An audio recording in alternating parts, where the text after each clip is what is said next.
27 years. Ndogara Maxton Farm.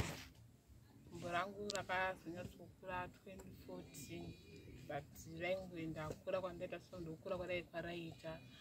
Saka parizvo ndaiti ndakaenda kuchipatara ndongonopiwawo amoxicillin Paracet.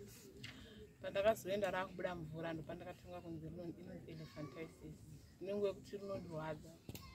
Saka kana ndisinawo mari kuti ndiende kuchipatara ndakaona vanondipawo mapeni dzinonyarara but inenge kuti inobuda mvura. Mvura inenge ichiswinya ende yakatanga kubuda mvura vanotanga kutorwa nenhunzi pakatota pesepa. Ndine mwana ane 7 years. Mwana ndakagara naye panapa. Kugara ndega naye. Ndoitawo zvekuti ndobatsirwawo neanenge angodawo kundibatsirawo.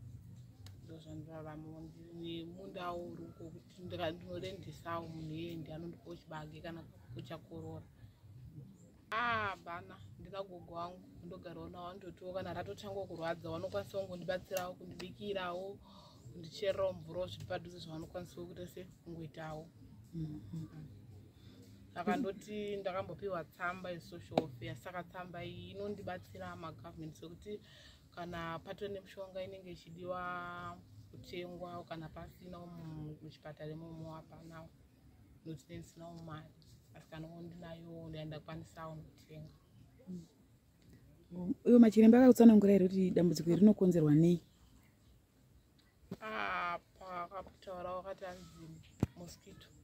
Pamunenge mama wako ndovanenge vakarumwa uchiri mudumbu kana kuti wakazorumwa wakura but kamosquito kacho kadiki kekuti haukwanisi kuita sekukaona.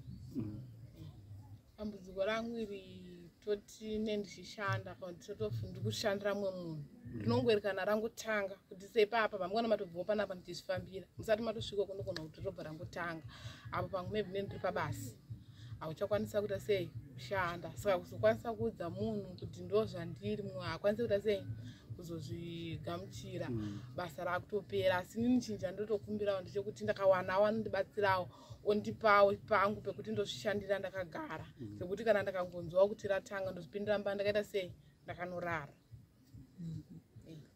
Baba vemwana uyu vari kutsigirawo here kana kuti pane zvakatokanganisika nekuda kwedambudziko iroro? Zvakatokanganisika nekuda kwedambudziko iroro because takatosiyana 2019 vachiti ndanga ndisingazivi ndozvauya. Saka kubva ipapo patakasiyana. Tasiyana kuchengetawo kwamwana wakwacho unotonetsa. Asi munhu anotoshanda. Kukura kwandaita manje ndokura kwadaita sei kwaraita. Saka ranga risinganyanya kuita sei kura rakazonyanya kuwedzera kudai so 2014. Pa 2014 ndaitogara tese ndakatoita mwana 2016. Shiro yandinayo kuvandudza upenyu hwangu yekutiwo ndakawanawo kuzvishandirawo ndokwanisa kuzvishandira ndichizviitira zvese kuti kana ndakashanda ndichikwanisa kuzvichengeta ini nemwana wangu. Kwese pari zvino hapana chandoita sei chandoitawo ndichoti ndakatorwadzawo nemusoro ndotopindawo mumba ndikaona vanondida kutengawo chibage ndovandotengeserawo. Sepapa handisisina chibage chacho ndinge ndichotiwo ndakawanawo kana ndakatiwo gogo pakandiomera pakadai kana vanapowo ndibatsirawo